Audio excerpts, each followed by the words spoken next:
think we're here. Well, thank you, Connor, for coming on. It is lovely to have you. It is always nice to chat with you. Obviously, we know each other from when you lived in New Zealand. You're now, where are you in the world? I'm in Canada. Canada. All the way over in Canada, in Ottawa, the capital. So from one capital to the other. Yeah. My wife is a public servant, so we tend to move from capital to capital. So who knows where we'll go next. Of course. Well, thank you for coming on. How are you doing today? I'm doing good, thank you. I'm very excited about this. I'm so honored. Second stream, the first in-person stream, and I am the chosen one, Nikolai. I love it. Yes, thank you so much. Good to call on you. Obviously, you've done a lot of little ventures. Maybe ventures is the right word. You got your YouTube channel as well. Plenty of good stuff. Today we're talking about bootstrapping. Also, let me know in chat that audio is okay. Hello, Rock and Roll CEO. Hello, Omkar. Connor is apparently Rock and Roll's cousin, so it's good that we have some family in the chat. Today we're talking about bootstrapping, kind of having this idea, some kind of side hustle idea that people might have, that people might want to start. Let's talk about some of the ones that you have and kind of the origins of those. I guess the main one is Unicorn Factory. So maybe we can talk about the origin of that. Yep. Well, where do we even start? Well, okay, so I run the Unicorn Factory, which is a freelancer marketplace. I talk a lot about it on my YouTube channel. It's built with Webflow, Airtable, and Zapier, all that kind of stuff. But the Unicorn Factory started after my first failed attempt at building a startup, and it was a way for me to try and get freelance work. So, like most normal freelancers, instead of going ahead and just making a portfolio website, I was just like, you know what, why not build a directory? And so I had just kind of discovered Webflow, and I came across the blog post explaining how they built Webflow experts. And I just got kind of fascinated by the idea of that. So I was like, you know what? Instead of building my own portfolio website, I'm just going to go ahead and build a little directory, list myself as the best freelancer possible on the website, and then get all this work. And so, yeah, that's kind of how it started. I worked in a co-working space in Wellington, the Biz Dojo. You might know it. Oh, yeah. And when I was in there were a bunch of other startups and people around. So I had kind of built like a little bit of a network. And a friend of mine who is a software developer was there as well. And so I said, hey, I'm working on the site. Whether you like it or not, I'm listing you on there as a freelancer. I actually did that with a lot of people, including my now wife and my accountant. So like when I started, there were not actually just freelancers on there. There were mostly people on there. But I kind of just set it up. I started off with about 8 different people, and the goal of it was to get myself freelance work. And then over time, it just evolved. Like I started telling people about it. We started getting work for the site. Then other freelancers started hearing about it. And there were also quite a few people who were working on startups who would sign up just so that they could basically pay for their lifestyle while they were getting their startups up and running. And so I think the original idea in my mind behind the Unicorn Factory at the beginning was that this is a website where you can hire startup people who are bootstrapping to basically pay for whatever they're working on. And it then evolved into being a freelancer marketplace. And so I've been working on it for about 3 years. I probably dedicate a solid 15 minutes to it per day just to manage it, keep an overview of all the different things that are going on. I do occasionally build features and stuff like that whenever I feel like it. Whenever I run out of ideas for YouTube videos, that's when I start building features for the Unicorn Factory, just so I then have something to make a video about. But yeah, no, I've been running it for a while. It's really good. I've met a lot of amazing people through the site. I've helped a lot of freelancers get work, and yeah, I think that kind of sums it up. Yep, definitely. And I think like when it comes to starting something like this, the options that you have is to get funding and to try and build something that generates profit quite quickly, or literally just bootstrap it based on the cash that you have. And so obviously this wasn't the kind of thing where it made sense to get funding. Have you ever got funding for anything before? Has there ever come a time where it's made sense to, or has it just not been needed? So no, I've never taken funding or gotten funding or even really searched for funding. When we did our first startup, we joined a startup accelerator, and it was pretty much all around that. It was like, it was all about build an MVP, bring it to market, raise money, hire a team, all that kind of stuff. But that didn't work out. Like, I think when you hear about it, when you hear about raising money for your business, it's not as simple as it sounds. Yeah. And it's not like there are just people out there who are just waiting for you. It's not like Shark Tank is a very poor representation of how like startup funding actually works. I think a lot of people just think all you need is a good idea and a pitch deck, and then you can raise money. But oftentimes, like when you look at what you see on Shark Tank, these are like super established businesses. And oftentimes when it's your first startup, it's pretty hard to get to that point because you lack a whole bunch of skills and knowledge that you need in order to even get the ball rolling. So when we joined that startup accelerator, the main focus and the main purpose of it was to get to a point where we could raise money. And so that kind of turned me off about the idea of it reasonably fast. And in theory, I'm not against like raising money at all. I've got like a lot of friends who have built businesses where they've raised money, but it's just a different type of business. It's a different type of strategy. Yep. I think after doing my first startup, what I wanted to do is build a business. Mostly I wanted to work on something. It wasn't even about building a business. It was about working on things that I found interesting, that I enjoyed doing. And ideally, I wanted to build something that would support me doing that. And so that is why nowadays, when you like look at all the different things I do, is that I do like so many different unique little projects, because I mostly focus on doing things that I enjoy doing, that I'm really interested in, you know, or that I'm excited about. And I just find like little ways to set it up in a way that it can support me, where I can also like share the excitement and the passion that I have for different things with other people and to bring them on board. And so that kind of model doesn't really work with the fundraising world. Like if you want to like build one big company, then yes, maybe. But I just there's not the type of business that I want to build at this stage of my life. I want to try a lot of different things, see what I enjoy. And then maybe in the future it will come up that is the path that I want to go down. But at the moment, I'm pretty happy with the path that I've chosen. Totally.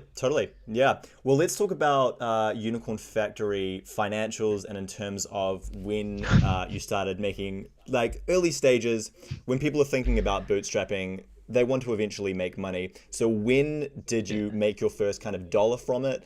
Obviously, initially, it wasn't to actually make money off of it. You were just building it for a different reason. But, you know, if you're putting all of this time and effort into it, then it makes sense to obviously make it something that is for profit. And then at what point did it kind of pay for itself, and that obviously you have ads running for it? So yeah, what point did it become like a well-oiled machine? Mm-hmm. So the Unicorn Factory became profitable pretty much immediately, but not in the way that people think. Because so the first freelancer that I had on the site before I set up the Unicorn Factory, I actually knew him really well, and we came to an agreement that I would find him work and he'll pay me commission if he closed the deal. And so technically speaking, as soon as I set it up, he was the first freelancer that I put on the site. And then we got a job. I got barely any work, which I'm still a bit salty about, but he started getting heaps of work. And so he started closing these deals, and then I get commission from it. And so before I had like any member stack stuff, any of that stuff, I started getting commission from these jobs. Then over time, I started getting work. And so even though I had to go out and do the work, I would technically say that, well, that was a revenue generator for me for the Unicorn Factory, because that was the purpose that I had at the beginning. I think like oftentimes when you look at something like the Unicorn Factory, what you're looking for is like monthly recurring revenue in terms of memberships and all those types of things. But that is not how I started. I started by making revenue through like revenue share agreements that I had with friends who are other freelancers. But I know that you want to know how long did it take until like the membership started getting going and all that kind of stuff. So I'll focus on that because I think that is probably most applicable to people who want to set up little side projects. Yep. So I actually, because I was making commission revenue and also getting work for myself, I actually did not care about charging anyone anything at the beginning, only because I was like, I wasn't even really trying to find a lot more freelancers, if I'm completely honest. Like the main purpose of it was that if I can get more work and I can get that freelancer more work, and I just don't want to say who it is just in case they don't want me to like let anyone know, but I was like fine with it. It would kind of pay for itself. But then the Unicorn Factory started getting popular, and what that meant was that there was a lot more manual work that I had to do. So like suddenly like people were signing up. You get a lot more support emails like, hey, how do I update my profile page? Hey, how do I do this? How do I do that? And so it eventually got to the point where I was kind of like, this is getting a bit hard to manage. And so it was not even, I think MemberStack had just launched. So up until that point, it wasn't actually that easy for me to like charge a membership fee or anything like that either, only because there was no real software out there at the time that would allow you to do that. But then MemberStack came along. I knew Duncan and Tyler, the founders of MemberStack, personally. So as soon as they like launched, I was like, let's try it out. And as soon as I set that up, I just was like, okay, I'm gonna like try and see if anyone will pay me $10. And it was even more about like managing like the demand of freelancers and setting expectations. I was kind of like, look, I'm doing this all for free. Like if you want my special attention, give me at least $10 a month. And I kind of at the time was expecting that not that many people would sign up, if I'm completely honest. I'm like, who's going to pay me for this? Like, seriously. But I was wrong. Heaps of people signed up. And so that I think in the first week or so, I got like 15 people to sign up. And that was like $150. And I was just like, oh my God, I'm onto something. Upwork, here we come. I'm taking you down. But then as soon as I started charging people money, I started to feel the pressure of like, okay, now someone's giving you $10. Now I need to deliver.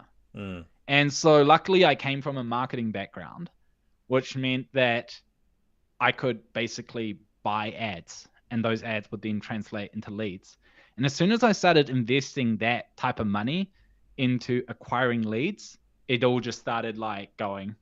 Like a flywheel created. So I'd spend money on ads. That would lead to more work. That work would then lead to more freelancers signing up. More freelancers signing up meant more revenue, which meant more money for ads. And it kind of created this cycle where I got up to about probably up to about $700 per month pretty fast, just off ads. And then and it kind of kept steadily growing over time. And then I got to the point where I was like, okay, there's clearly like a lot of demand for it now. When I say a lot of like demand relative to the New Zealand market, I think. But then I was like, okay, there are a lot of people on this like $10 plan now. I need to like, I'll add a higher pricing tier just so that I can give people even more perks. And so that was like more access to the job board or promote their profiles up high on the website. And so I started doing that. That started generating more revenue.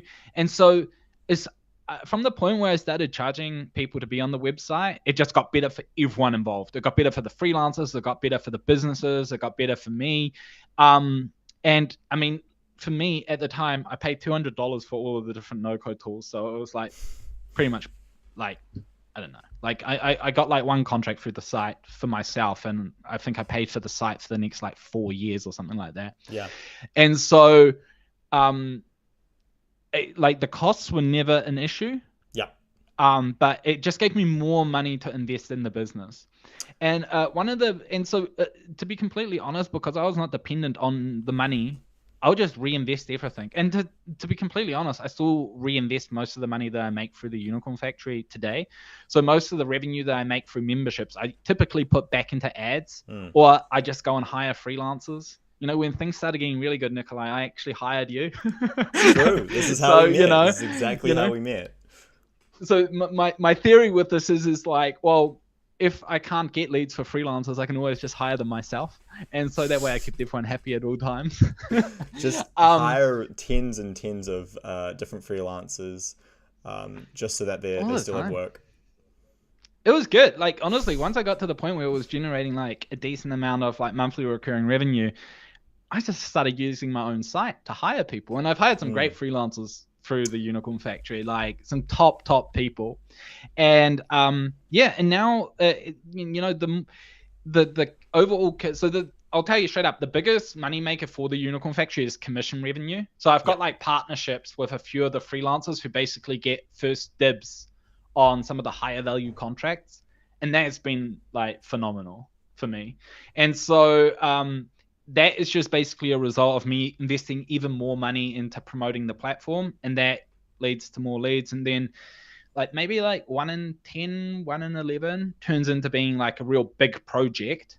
And then I can refer that to some of the freelancers who I have a revenue share agreement with, and that then creates like income that I can take for myself. Yeah, very cool.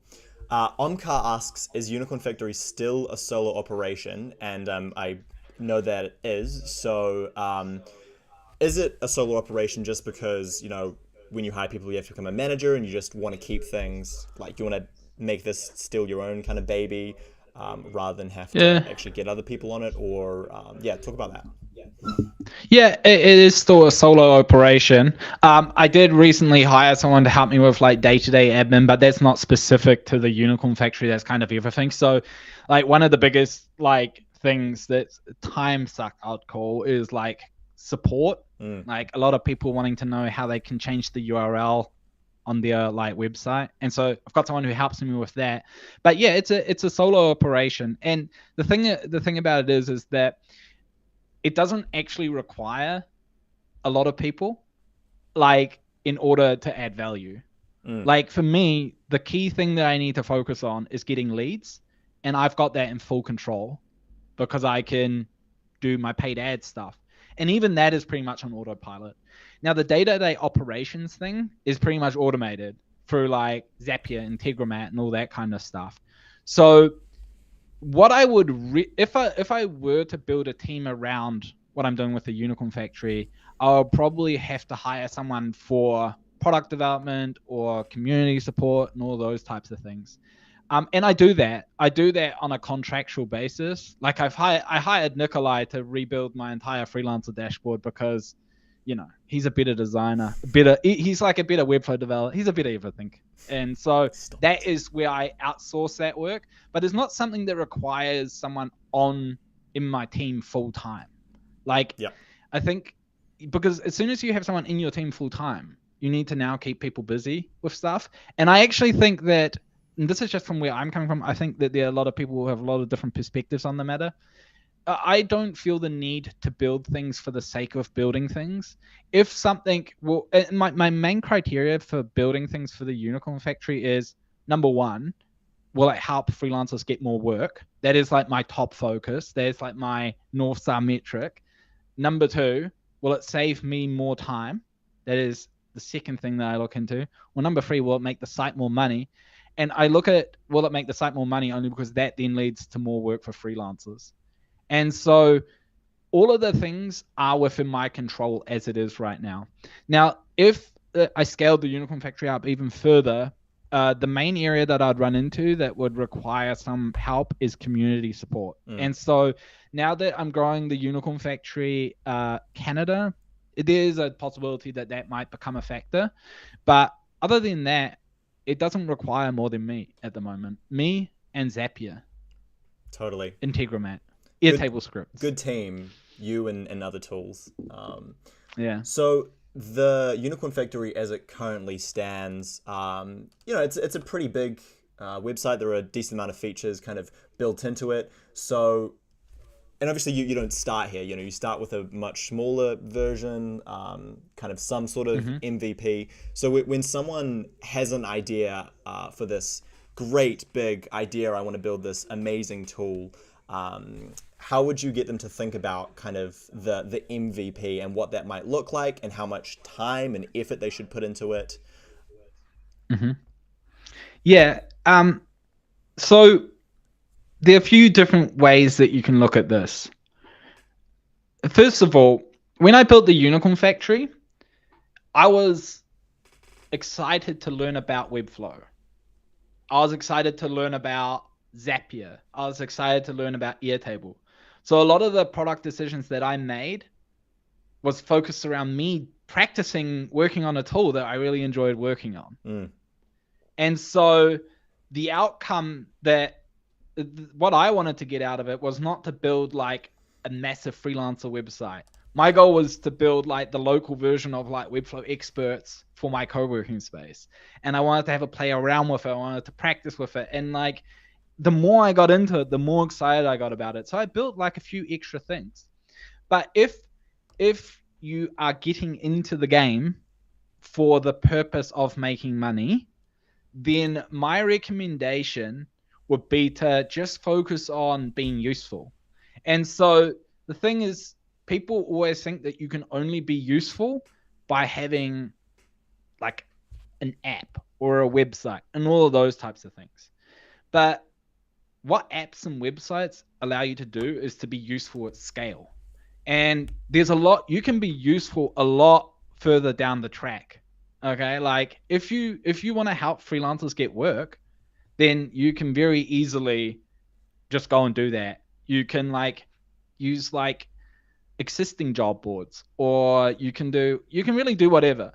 And the key thing about it is that if you do care about like solving a problem for someone, then focus on like what is the fastest thing that you can do to be useful.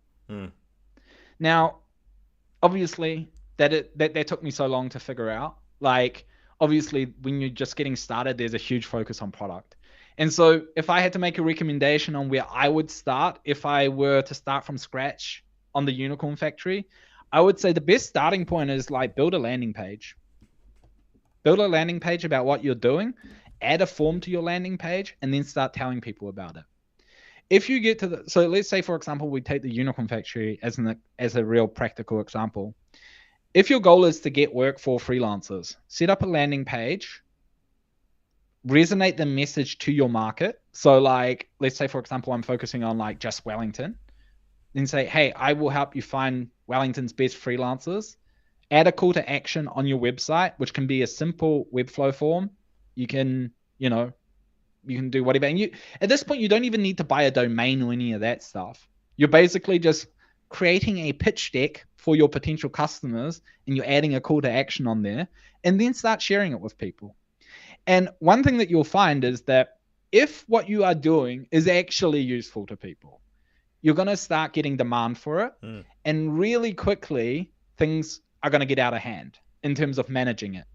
So like when I started the Unicorn Factory, the way that I discovered Zapier and Airtable was simply the fact that it was getting difficult to manage all this stuff manually. I was like, I'm not going to keep up. Like another 20 freelancers and I won't be able to keep up. And that is where Zapier came into play. And so that is how your app develops. It's not sitting down and like drawing up this like 5-year game plan. It's figuring out how can I be useful like right now to someone, and then improving those processes through automation, through different tools.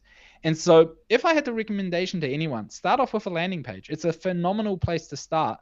And then just let it take you where it takes you. Like nowadays, there's so many useful tools out there for people who can't code that you will discover it by default. Just by being in that space, just by working on things, you'll just discover them. Yeah. And so keeping it simple is probably the number one thing that I'd focus on when you're starting a new business, full stop. Whether you're planning on bootstrapping it, whether you're planning on raising money, whether you're a freelancer, whether you're like, your plan is to take out Upwork, whatever it is, keep it simple.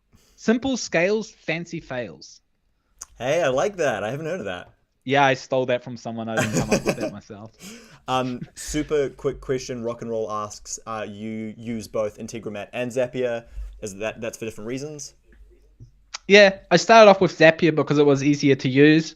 Integromat is better if you want to do fancier stuff. And so Like the Unicorn Factory is kind of outgrowing Zapier a bit at the moment. But I think it's still a great tool. It's definitely the best tool to get started with. Like if you just want to dip your feet into the automation world, start off with Zapier, then navigate over to Integromat. But honestly, I'm also using like a lot of Airtable scripts now, which in my opinion is even better. But yeah, I kind of feel like Zapier. So yeah, I still have a lot of older Zaps.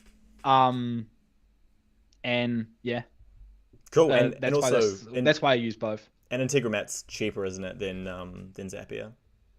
Yeah, I mean, like one thing that I'd say about pricing is that even like Zapier is significantly more expensive than Integromat, but you know, it's all relative. Like if you think about like how much it would cost, I mean, like think of it in terms of like time as well. Like yes, Zapier is expensive, but you learn it a lot faster. You'll be able to get workflows up and running faster. You'll be able to start scaling faster. So, I mean, if you're starting from scratch, then like look into Integromat for sure.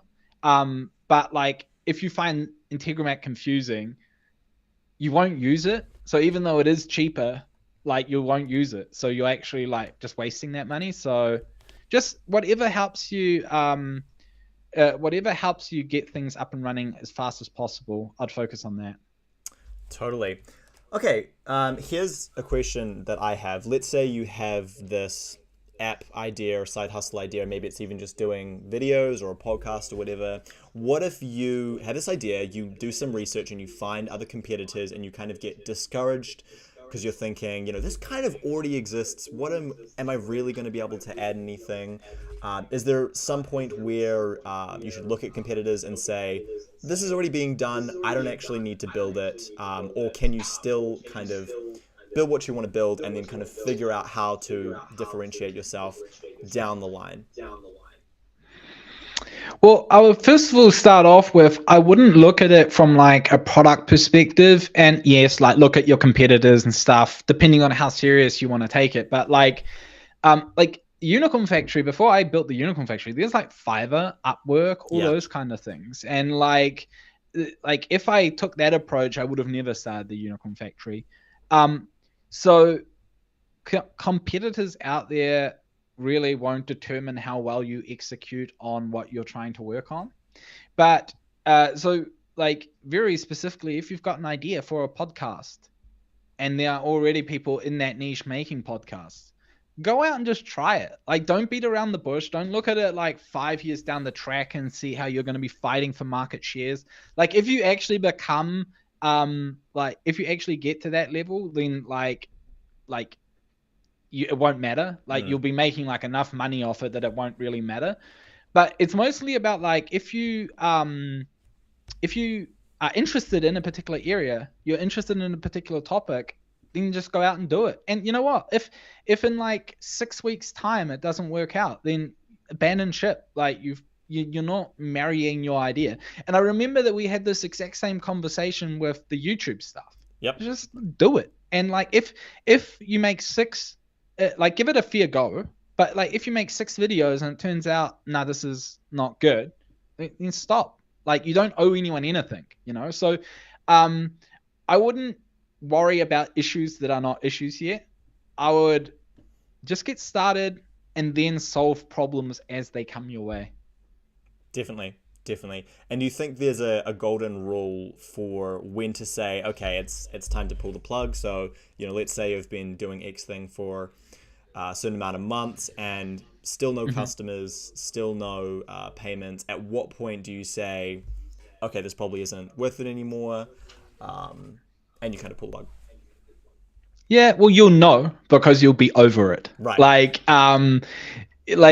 There's no such thing as like after 6 months, if you haven't reached X milestone, abandon ship. Because I'm convinced that you can turn anything around at any time. You'll learn new skills. You will read some life-changing book or listen to some podcast. You might hear one bit of advice that might just change the trajectory of where things are going. So there's no one rule fits all. But obviously you might get to a point where you're getting burnt out by it and you're just not enjoying it anymore. So that first startup that I did, we we abandoned ship after 2 years, and to be honest with you, we were struggling to get it to go anywhere for a variety of reasons. But like, we hung on to it as if our lives depended on it.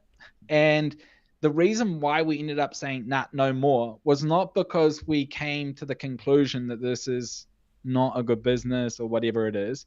It was because we were burnt out, and we reached a point where we said, this is not worth it anymore. And a fun fact about that is every person in our team at the time reached that at different stages. So people like left early, others stayed on for longer. And so it's not, there's no like hard metric that you use to determine whether or not you should do something. It is when you are over it, you'll know, and you'll pull the plug. And I think when you're doing your first one, it's particularly hard, but then in the future, like, you're just like, nah, not worth my time, and you can move on from them pretty fast. And I think the most important thing to know is that it's like completely fine to move on from things, like, if you want. Yeah, very cool. All right, well, from Unicorn Factory, obviously you started doing the YouTube, etc., and recently, let me just change screens. You started Code Meets No Code with Aaron, who does a bunch of Airtable stuff. So obviously this is kind of a different kind of product. It's, what would you call it? You know, it's a content product, I guess, compared to Unicorn Factory, which is more of a tool. So it'd be interesting to know a little bit about this product in itself, but also the difference between those two kinds of actual products, and how that changes the way that you do things, the way that you market it, etc. Well, this here, so Aaron and I, we started doing a live stream together. I met Aaron in San Francisco, and we started getting on. He's like, he's a bit of a ledge, you know, like he does like content creation on YouTube as well. So like, before we started all of this, we would like jump into Slack and cry about how mean people are to us in the comments, and, you know, why people don't like and subscribe to channels of ours. But we started doing this live stream together, and I think like we are really just interested in a lot of the same things. And we were just kind of like, one day we were like, I think after one of our live streams, I think Airtable scripts launched, and I was like, oh, this looks interesting. This seems like a pretty big deal, but I couldn't code. And so Aaron started streaming about scripting on his YouTube channel, and Aaron makes phenomenal tutorials. Like, before I met Aaron, I would watch heaps of his like parabola tutorials, and I kind of like learn new skills and new tools just by watching his stuff. And so I would ask Aaron, like, if you could give me like a few tips and tricks on scripting. And for me, this is not even like 6 months ago, just so that we know what the time frames are here. Aaron started showing me a few little tricks, doing like real basic things. And I started to realize that I thought it was super hard. I was like, I'm never going to learn how to code, because I actually had tried heaps of times in the past and it just never worked out. But then Aaron started showing me a few things, and I actually started to realize that all this time that I spent using Zapier or Integromat is basically this stuff. Right. Just instead of using like a visual interface like Zapier or Integromat, I just write it in code form. And so Aaron started showing me how to set up triggers and how to set up actions. And like, as soon as I discovered how to send things to Webflow, I was down the rabbit hole. It was like the first time in quite a while where I had kind of found that same feeling that I got from discovering no code. I was just kind of like, wow, this is so interesting. And so I started working with different APIs, all that kind of stuff. I would honestly nonstop bug Aaron about like showing me tips and tricks and stuff like that, and like how to do certain things. And to be honest, he was learning it himself. So it was kind of like co-learning at the same time. And then we were having a chat about some of our scripts, and I was like, we should share this with people, you know, because like this is so exciting, like that I'm figuring out how to like write code. And so we basically had a chat about it, and we're like, should we like just create like a few tutorials and put it out there? And then we were like, maybe we can like actually, you know, build a little bit of a community around it. And so we had a chat about it in about November. And then we did 2 months of nothing, because, you know, that's how you do it. And then I just started writing out, I made a tutorial series for Webflow. And then the Stripe team got in touch with us and they said, hey, Stripe payment links is coming out soon. Do you want early access to the API? And again, this was the second API that I'd worked with, and I was like, I have no idea what I'm doing. But then I like looked at the API docs and I was like, yo, I understand this. So I created an entire series around building like an e-commerce store inside of Airtable using Stripe payment links. And so, I mean, it's bizarre that I am teaching people how to code. Like, if you ever have imposter syndrome, just know that I am teaching people how to code after learning this stuff myself for 6 months. And really, honestly, this goes back to like when I was working on the Unicorn Factory. I am so excited by learning this stuff. And that excitement, I just like to share with people. And that is why I do my YouTube stuff. That is why I do this stuff here. And so now we're just basically creating a whole bunch of libraries. So Aaron released one yesterday on how to automate content, like on Bannerbeer or Wistia and all that type of stuff. And so we are doing this for fun because we love this stuff, because we're passionate about it. He has a full-time job at Airtable. I have like 1,000,001 side hustles that I need to attend to. So we are definitely like doing this as a side thing, but we've had like heaps of traction with the community. We've literally like some of the people in the community, I'm just kind of like, wow, like I should not be teaching them anything. They are like so smart. They should be the ones teaching me stuff. And so, yeah, we're just like seeing where things go.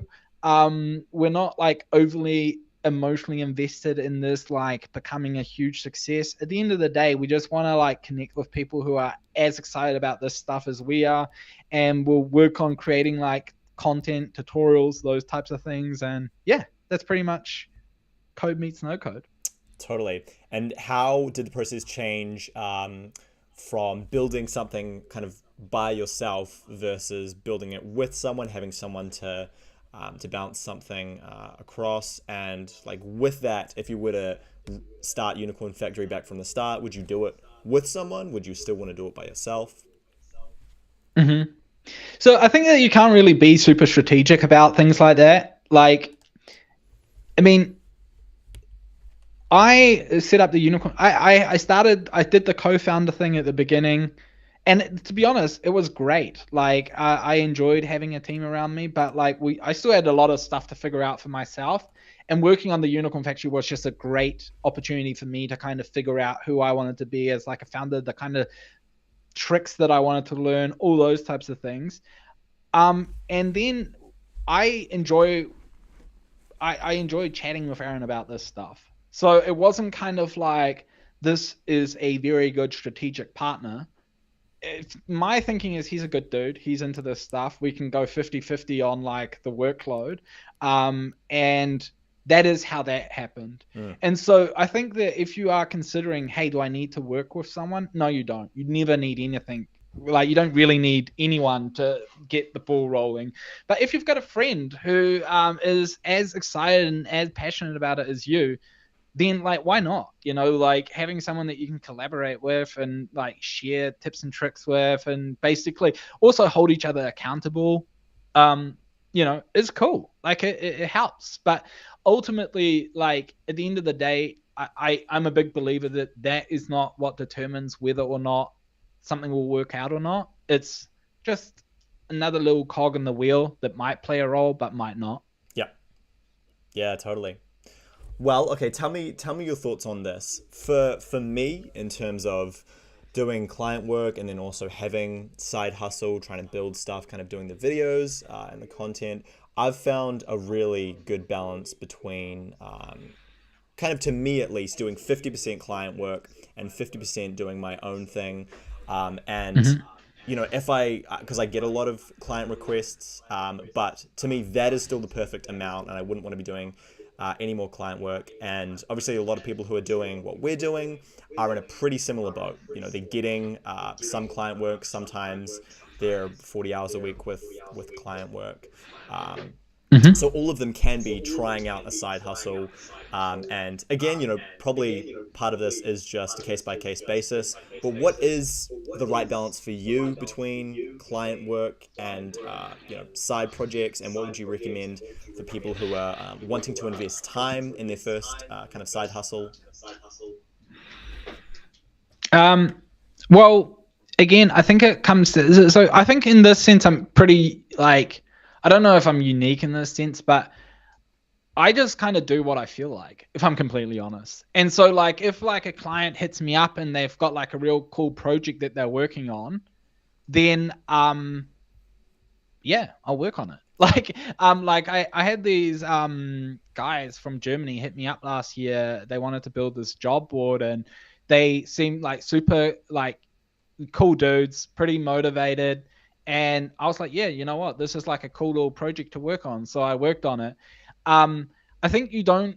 I think if you're at the point where it feels like a chore to do client work, do less client work. Like, I kind of feel like the only way that you can stay excited about the type of work that you're doing is by doing things that excite you. It's as simple as that. And if you're at the stage now where it's like, oh, I really want to work on my YouTube channel, but I've got too much client work, well, then make the YouTube stuff a priority. And then really, so, and I think the one thing that stops people doing that is like the fear of money. It's like a money thing. It's like, okay, if I don't take on certain clients, will I be broke in 2 months' time? Well, in that case, you need to do a bit of better financial planning. Like, you need to kind of like see what will my runway look like if I just stop doing client work. But yeah, I mean, I kind of feel like it's a matter of priorities, and to some extent, like if you did go all in on like just side hustles and client work, side hustles and things like that, like it might actually like push you towards making money and monetizing whatever you're working on sooner. I kind of feel like if you're like splitting up your time between like client work and your fun projects only for the money reasons, then you're gonna constantly be in this comfort zone that is gonna stop. There's not gonna create the urgency that you sometimes need in order to like monetize your site and those types of things. So my thoughts on it would be, if you enjoy doing client work at the moment, do client work. If you want to build up a YouTube channel, then put that first. Like, simply put it first. And that means if a client hits you up and that client work would get in the way of you working on your content, then like you have to like say no. But I think deep down everyone knows that they have to do that. It's just a matter of actually doing it. Yep, totally.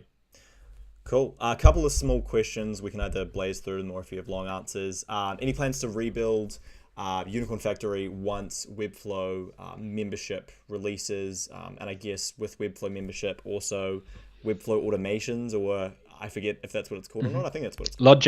Logic. Yep. So even though I do talk a lot about different tools on my YouTube channel, I don't change tools up a lot. So there has to be a very, very good reason for me to change from one thing to the other. And so with Webflow memberships, obviously, it's interesting, but like we don't know where it is yet. We need to just wait and see what it does. Like, simple as that. Another thing to keep in mind is that MemberStack 2.0 is coming out, and I'm expecting a lot of good things from them because I'm pretty sure they've been working on rebuilding the entire system, and they're going to be factoring all of the different things that have been on the wish list. So maybe MemberStack 2.0 will be better. So I'm kind of keeping my options open. When it comes to like changing tools, I've only really changed tools now, really just migrating a lot of my workflows from Zapier to Integromat to Airtable scripts. And that is mostly because the Zapier pricing model, like you push, once you exceed a certain point, like the pricing isn't like that good anymore. And then it makes actually long-term sense to set up some of the workflows in Integromat. But that is like an exception. Like, I don't really change tools a lot. But we'll see. I'll definitely build a site with Webflow memberships, but maybe not the Unicorn Factory. We'll see. Maybe I will. Cool. Yeah. Next small one.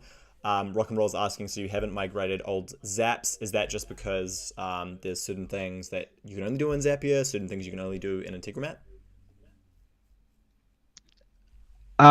Yes. Well, they're like pros and cons for both tools. Gotcha. I mean, just off the top of my head, I would actually say that Integromat is getting better and better. like they used to have some issues where I was like, oh my goodness, this, you cannot use this tool. And they fixed a lot of those things. Like one of the things that which is like hugely problematic back in the day with Integromat is like triggering workflows when records are moved into view. Like it's such a basic thing, but it was kind of like you just couldn't do that. And another thing that Integromat didn't do back in the day is like auto saving your setup. Like you'd set up a workflow, but you'd have to manually click on a save button in order for that workflow to save. And like that is like very unintuitive. And so like you would work on a workflow for like 45 minutes only to like not save it and it being deleted. So at the beginning, I was like so pro Zapier in that regard. But honestly, Integromat has stepped up. I mean, like one thing that you can't argue with is that Integromat's apps and integrations are a lot more thorough than Zapier. Like they've just got a lot more options. They also, one thing that I think a lot of people don't know about Integromat is that you can actually build custom apps for Integromat. So say Integromat doesn't have an app on their site, you can build your own one. And so there's this dude that I met who's just building these custom Integromat apps for like Facebook ads, YouTube. And so there's just a lot more that you can do with it. With all that being said, I also think that Airtable Scripts has its advantages. Airtable Scripts is a lot faster than both of those tools. And you don't have to pay extra for it because it's happening inside of Airtable. So it's obviously a bit more difficult. So whatever works for me might not necessarily work for anyone else or for like a lot of other people. So it depends on where you are in your journey. If you are just getting started, you have no idea what like triggers and actions are, start in Zapier. As soon as you've set up a few workflows and you want to start getting fancier with things, then shift over to Integromat. And then once you are ready to ascend to the next level, sign up to Code Meets No Code and learn how to use Airtable scripts. Beautiful segue. Beautiful segue. Oh, what a plug. What a plug. Honestly, I'm going to clip this and I'm going to like post this like every single day on Twitter. Side note, I'm expecting to see a video from you that says when to use Zapier and when to use Integromat. So I'll be looking out for that from you. I think I made a video like that, but yeah, I will. Hey, look, any video ideas these days, hit me with them. Like there are only so many videos I can realistically make about how to delete a Webflow item using Zapier before I really bore myself with it. So any video ideas, send them to me on my website, anything, you know?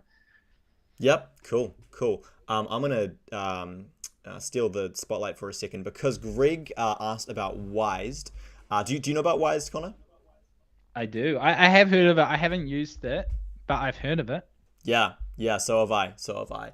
And this is my very mini story. So I think middle of last year, I wanted to create this to-do kind of goals application. And so I kind of did what we're talking about. I did a early stage kind of landing page just to see if people are interested, if people are actually going to sign up. And, I got a good amount of signups, like people were interested.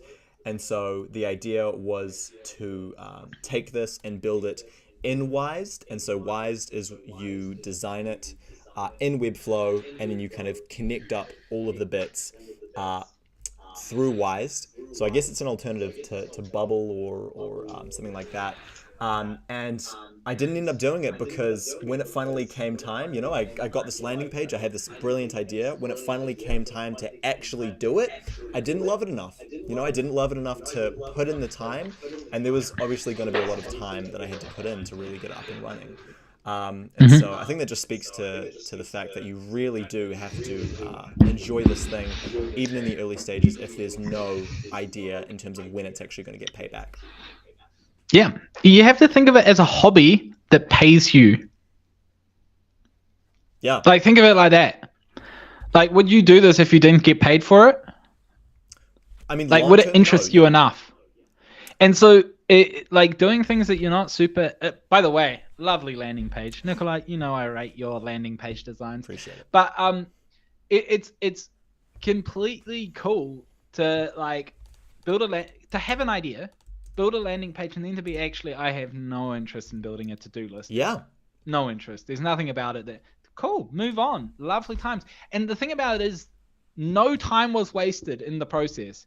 You've now built a landing page. You've gone through that process. You've experimented with a few different things.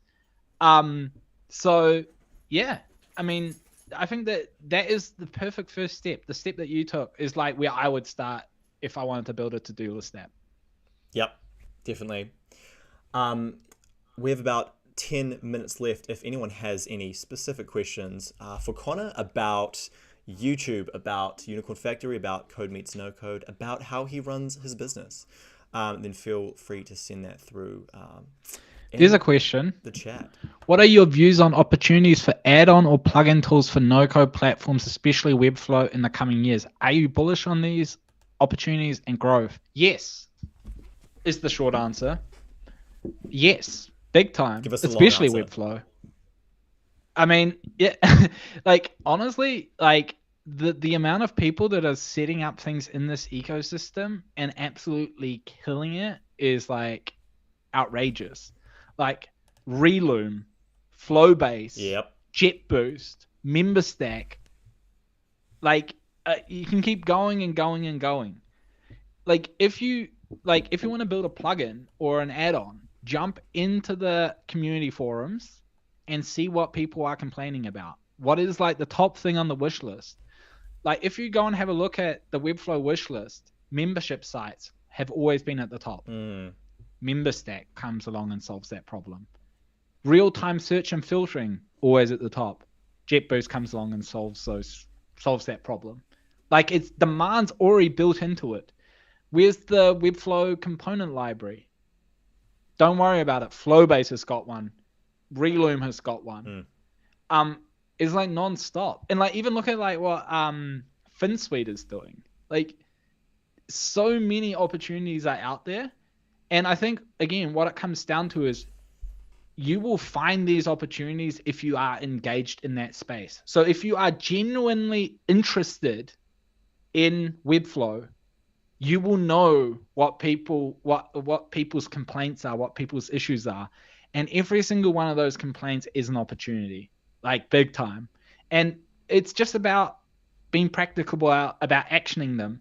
And like, I think Duncan and Tyler are like the prime example of like, they spotted huge demand for this particular feature and they just went and did it. I actually also know people who talked about setting up something like MemberStack, but they didn't do it because they were worried that Webflow would build it at some point. It was like, don't worry about it until it's a problem, you know? And now look at MemberStack. They built it and they pretty much raised a lot of money immediately. I think they were not even around for like 6-7 months and like people were knocking down their doors trying to invest in their business. Yeah, and what's... So, yes. Yeah. What's your thoughts on building something for yourself, something that you have the specific problem and you want to build something to fix that, versus building something for a different industry, a different audience, that you see that there's a problem, you think you might be able to do a solution, but the solution's not for you? Well, I mean, like, obviously people do it, and obviously people are successful at it, but like, the one thing that you always need to keep in mind that if you want to see results, you need to stick around long enough in order to see the compounding effect of your efforts kicking in. So if you are, this actually reminds me, I actually set up another little business around the same time as Unicorn Factory that we abandoned, which was called House Sitting NZ. And it was basically like find a local house sitter type thing. I did it with a mate of mine and it was going well, but man, I didn't own a home. I didn't have a pet. I couldn't care about either. Why am I going to dedicate my time to something that I just do not care about? And so the fact of the matter is, if you want to see, if you want to build something good, it's going to take time. And you need to make it as easy as possible on yourself to be able to stick around to see those compounding effects. And I kind of feel like in a way, there is an issue that there is right now with the Web3 and NFT space. Like, people think that there's like a quick buck to be made. You know, it's like, Yeah. let's just jump in there and like flip some NFTs. Okay. The problem is the people who are actually doing well at this stuff, and there are a lot of them, are people who are so excited about this space, who are so interested in this space, who happen to make money off it. But if you're like jumping into it without knowing what you're doing just to make a quick buck, it's going to backfire. And trust me, I know that. I can only say that because I've been in that situation like plenty of times, you know, where I've kind of been like, hey, let's just jump in there and make a quick buck. Nah, doesn't work like that, you know? So I think by and large, like, think about, is this something that you actually see yourself being interested in long term? And then just, dive into it. Yeah. Meet people, engage in that space, and Yeah, and I think the benefit of doing something that you really love doing is that even when it's quiet, you know, like there's not as many customers, or it's not making as much as you thought it would be, it doesn't matter because you enjoy doing it. So you're going to keep doing it till it gets to that point. For sure. And like also, I think one other thing I'd say about this is if you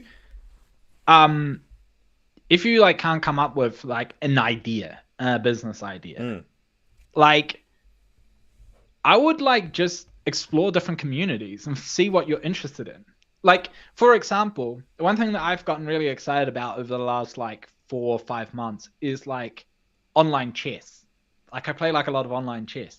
There's so many, like, being in that space, there's so many like ideas and opportunities that come to me just because I'm in that space and I kind of see what's good, what's not good. Like one idea that I had for the space was to build a website where you could hire a coach that is about your level, if not a little bit better. So that, because like people who are coaches now, they are like significantly better, you know, like people think they need to be like an absolute top chess player in order to coach people. But like even just being able to play with people who are just slightly a few steps ahead of you would be like a really great way to just learn a few additional tricks and being taught by someone in context who's kind of been there where you've been. And so that those kind of things come from just being pumped about a certain area in a certain space, you know? And so the easiest way to come up with ideas is to just get interested in things, you know, like check things out and the ideas will come to you. Nice. Wonderful. Well, we have a couple of minutes left, so maybe all that's left to do is say where people can find your stuff, a bit more plugging, and then... Plugging, all the things. And then we can call it... Okay, well, let's start at the very beginning. First thing to do, like and subscribe this video. Subscribe to Nikolai's channel. He makes some fantastic videos. That last video that you made on that hero section, phenomenal stuff. Second thing, if you I mean, honestly, like follow my YouTube channel is a good start, you know. I'm starting to get worried that Nikolai will overtake me at some point, so definitely subscribe to my channel if you haven't already. The next thing, if you want to learn about low code, code meets no code. If you want to learn a bit about the no-code space, my website has a whole bunch of tutorials that you can check out. And I also have like a little resource library. So if you specifically want to build like an online marketplace, you can just click on No Code Conf 2021. And in there, I've got like, you can sign up and they're like a bunch of resources that will kind of get you started and underway with building an online marketplace. I don't send emails at the moment, so you don't have to worry about me spamming you or any of that stuff. But no promises for the future. You know? I'm currently working on. No spam. I'm currently only good working stuff. on up.